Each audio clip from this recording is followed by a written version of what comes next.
అందరూ న్యాయవాదులు అన్ని బార్ అసోసియేషన్లు విధులు బహిష్కరించి రాయలసీమకు కర్నూలు హైకోర్టును ఏర్పాటు చేయాలని చెప్పి నిరసన తెలియజేస్తున్నాము.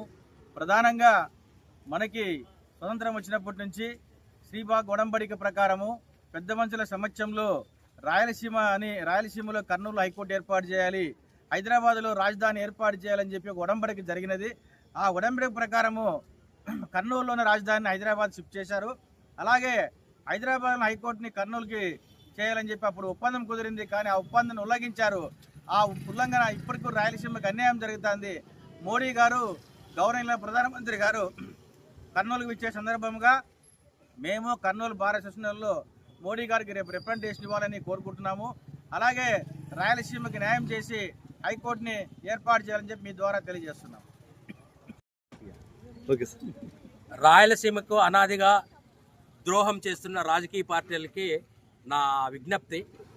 ఎందుకంటే శ్రీబాగ్ ఒడంబడికని కాలరాశ్రి ఇక్కడుండే ఎయిమ్స్ని తీసుకొని పోయి మంగళగిరిలో పెడతారు, ఇక్కడుండే హైకోర్టుని తీసుకొని పోయి మళ్ళా విజయవాడలో పెడుతున్నారు.